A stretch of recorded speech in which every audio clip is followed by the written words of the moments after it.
लोगों ने मुझे गद्दार कहा, लोगों ने मुझे क्या क्या कहा, आप सोच भी नहीं सकते। मेरी जगह पे आप खड़े हों, आपको कोई आपका हमसाया कह दे कि यार ये वही गद्दार है, क्या फील करोगे आप? उन्होंने कहा जी तुम पाकिस्तानी हो, तुमने ये बातें क्यों की, ऐसी बातें करनी चाहिए पाकिस्तानी होकर। मोदी साहब को मैं लाइक करता हूँ, बहुत पसंद करता हूँ और बहुत प्यार करता हूँ मोदी साहब से। और क्यों करता हूँ, देखिए लोग मुझसे नफरत करते हैं इस बात को लेकर कि मैं मोदी साहब को लाइक करता हूँ। मोदी साहब क्लास हैं, उसे तो हम मानेंगे क्लास। उसने इंडिया का नक्शा चेंज कर दिया उस बंदे ने। उसने अपने इत्तेहादी को नहीं देखा। Modi ji I love you. I love you Modi ji. नमस्कार जी, जय हिंद। तो आज पाकिस्तान के सबसे समझदार बंदे की बात करने वाले हैं भाई, जिसने पाकिस्तान को आगे बढ़ाने की बात की तो पाकिस्तानी उसको गद्दार और मक्कार यानी कि इंडिया से पैसे लेकर इंडिया की बढ़ाई करने वाला बोल रहे हैं। आप लोग ये क्या रहे कमेंट सेक्शन में भाई जय हिंद जरूर लिखे, वीडियो को लाइक करें और चैनल को सब्सक्राइब जरूर करें। वीडियो शुरू करते हैं। लोगों ने मुझे गद्दार कहा, लोगों ने मुझे क्या क्या कहा, आप सोच भी नहीं सकते। मेरी जगह पे आप खड़े हों, आपको कोई आपका हमसाया कह दे कि यार ये वही गद्दार है, क्या फील करोगे आप? यकीन करें इतना बुरा लफ्ज़ आपके ऊपर चढ़ गया हुआ है, ये आपके ऊपर ऐसा टैग लग गया, ऐसी तोहमत लगी हुई है कि आप दुनिया में क्या अपने घर में अपने लोगों को मुंह दिखाने के काबिल नहीं रहे। लेकिन मैं इस चीज़ की बात करता हूँ कि क्या हो गया ऐसा, मैंने क्या कर दिया? मोदी को अच्छा कह दिया, इंडिया की तारीफ़ कर दी, तो क्यों ना करूँ यार? आप भी देखो, किसी पढ़े लिखे इंसान को मेरी जगह पे लेके आएँ, उससे ये बातें पूछें कि यार आप मोदी की तारीफ़ कर रहे हो तो दुनिया पूरी तारीफ़ करे, दुनिया पूरी बेवकूफ़ है, पूरी दुनिया गद्दार है जो मोदी को और इंडिया की तारीफ़ करे। आप देखिए अब जो लफ्ज़ कहने लगा हूँ ना, ये लफ्ज़ बहुत बड़ा है, पता नहीं लोगों को बुरा लगे अच्छा लगे, मुझे चीज़ से कुछ लेना देना नहीं। रियलिटी होती है। इंडिया में गांधी जी ने इंडिया बनाया, गांधी जी ने बनाया ना इंडिया। गांधी जी के इंडिया बनाने के बाद बहुत से वज़ीर-ए-आज़म आए, बहुत पॉलिटिशियन आए, पता नहीं कौन कौन आया, किसी ने गवर्नमेंट की, कभी कोई सिख आ गया, कभी कोई आ गया, कभी कोई आ गया।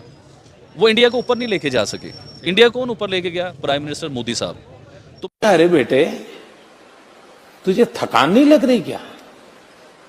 तो मोदी साहब की तारीफ बनती है यार कि वो अपने इंडिया को 8 साल पहले इंडिया क्या था और आज इंडिया क्या है। आईटी में पता है इंडिया क्या बन चुका हुआ है? ये तो जाहिलों को पता ही कुछ नहीं आईटी होता क्या है।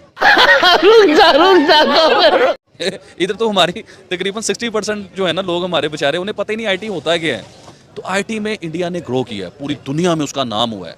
अभी आप देखिए सीईओ एक लफ्ज़ ऐसा है कि वो इंडिया के लिए बना है। सीईओ मतलब गूगल का सीईओ इंडियन, यूट्यूब का सीईओ इंडियन, मतलब किसी भी जगह पे सीईओ इंडियन सीईओ। वज़ीर आज़म कई मुल्कों के इंडियन, अमेरिका उधर इंग्लैंड के इंडियन, एक और कंट्री है उसका नाम नहीं ज़हन में आ रहा, उसका भी वज़ीर आज़म यूके ऋषि सुनक। जी हाँ, ऋषि सुनक। अच्छा खैर, इस तरह होता गया, पूरी दुनिया में इंडिया का नाम है। अब मोदी साहब की क्लास में आपको बताता हूँ कि जब पूरे इंडिया में कितनी गवर्नमेंट्स आई 70-75 सालों में, कोई इस लेवल की तरक्की नहीं कर सका। मेरे ख्याल से मैं पाकिस्तानी होने के नाते ये मोदी साहब को ये बात करना चाहूँगा और पूरे इंडिया को ये बताना चाहूँगा कि अगर गांधी साहब ने इंडिया बनाया है ना, तो इंडिया सवारा है मोदी साहब ने। इंडिया को खूब शाबाश बेटा, बहुत बढ़िया, खूबसूरती इंडिया में लेके आया मोदी साहब। इंडिया को ब्रांड बनाया मोदी साहब ने। तो मेरे ख्याल से अगर मैं इस काबिल होता या मैं इस जोगा होता, पंजाबी में कहते हैं, तो मैं मोदी साहब को, मतलब गांधी जी के बाद अगर सुनहरी हरफों में किसी बुक में नाम लिखा जाता तो वो मोदी साहब का होना चाहिए। नंबर 1 गांधी, नंबर 2 मोदी, इसके अलावा तीसरा नाम कोई नहीं होना चाहिए। मोदी ने देखिए ना, गांधी साहब ने मुल्क तो बना दिया, उस मुल्क को सही किसने बनाया? उस मुल्क को सही लेवल पे कौन लेके गया? उस मुल्क को पूरी दुनिया में क्लास किसने बनाया? अपने लोगों को सहूलतें किसने दी? मोदी ने दी। अपने लोगों को ब्रांड किसने बनाया? मोदी ने बनाया।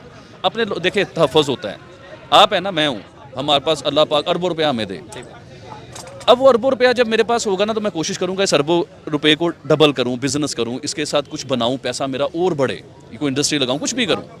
उसके लिए मुझे ट्रस्ट होना चाहिए। देखिए मैं गारमेंट्स का काम कर रहा हूँ ना, तो मुझे ट्रस्ट होगा तो मैं इधर पैसा इन्वेस्ट करूँगा इस जगह पे कि यार पता नहीं मेरा पैसा डूब तो नहीं जाएगा, मेरा पैसा बर्बाद तो नहीं हो जाएगा। आपके पाकिस्तान में ट्रस्ट ही कोई नहीं करता, कोई 1 रुपया लगाना नहीं चाहता। और इंडिया में आप यकीन करें, इन्वेस्टर इंडिया में मोदी साहब के तरले करते हैं। राजा जी अपनी शक्तियों का पूरा इस्तेमाल कर रहे हो, लेकिन लौंडा यहाँ नहीं रुक कि हम इन्वेस्ट करना चाहते हैं, हम इन्वेस्ट करना चाहते हैं। क्यों? क्योंकि उन्होंने अपने इन्वेस्टर को वीआईपी बनाया, उन्हें प्रोटोकॉल दिया, क्योंकि उन्हें पता था कि इनसे हमारे मुल्क का मुस्तकबिल है, हमारा मुल्क ऊपर जाएगा, डॉलर आएगा हमारे मुल्क में, हमारा मुल्क क्या से क्या बन जाएगा।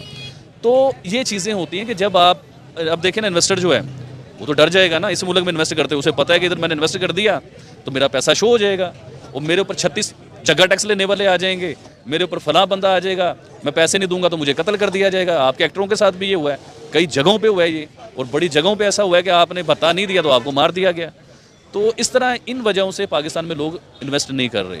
तो अल्लाह से दुआ करें कि अल्लाह हमें कोई ऐसा हुक्मरान दे जिस पे सब भरोसा करें और बड़ी सॉलिड तरीके से आए कि वो किसी का मोहताज ना हो।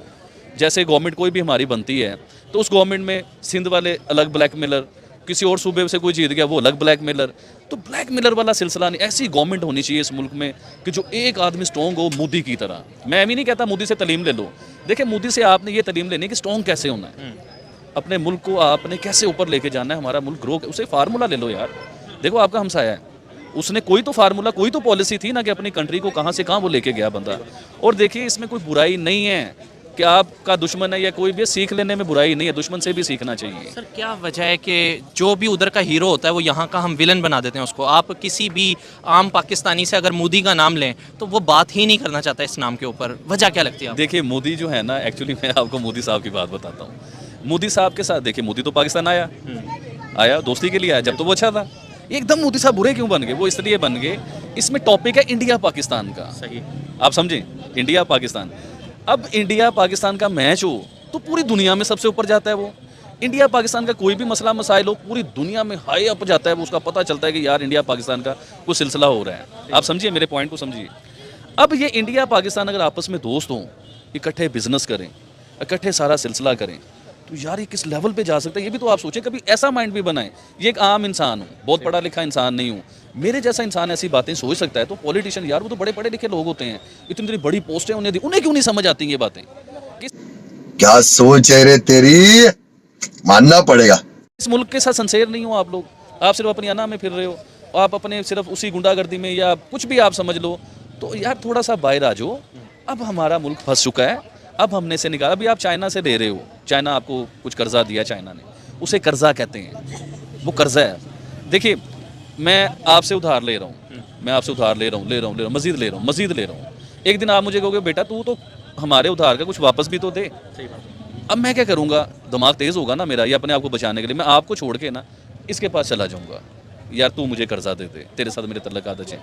कर्जा तो कर्जा ही है ना भाई मेरे, उसे कर्जा ही कहते हैं। सर वो जो स्टेटमेंट है कोहे हिमालय से बुलंद और फलाने चट्टानों से बुलंद, वो आपको क्या लगता है कि उसमें कितनी सदाकत है? सर ड्रामा मूवीज़ देखते हैं आप? ड्रामे देखते हैं?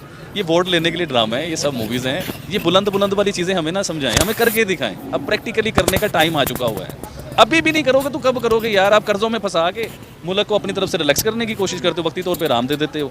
जैसे पेट में दर्द हुआ, शदीद दर्द हुआ, आप क्या करोगे कि यार डॉक्टर पे जाओगे, वो आपको पेन किलर लगा देता है, वक्ती तौर पे तो सुकून मिल गया, लेकिन वो हमेशा के लिए उसका पेट का इलाज ही करवाना पड़ना है आपको।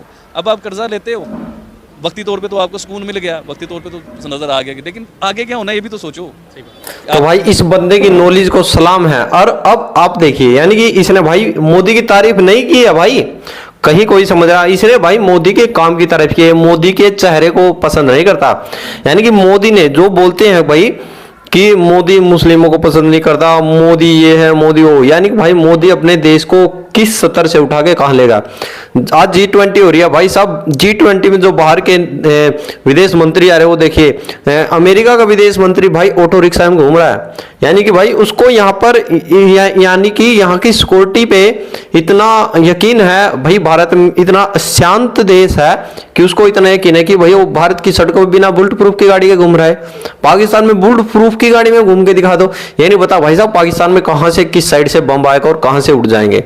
भाई भारत के ऊपर आज विश्व ट्रस्ट कर रहा है, भारत के कदम चूम रहा है, भारत को नतमस्तक कर रहा है। तो ये किस कारण कर रहा है वो आप लोग और हम लोग और पाकिस्तानी भी बड़े अच्छे से जानते हैं, बट क्या है सच्चाई हजम नहीं हो रही है। आप लोग क्या रहे कमेंट में लिखे। जय हिंद जय भारत।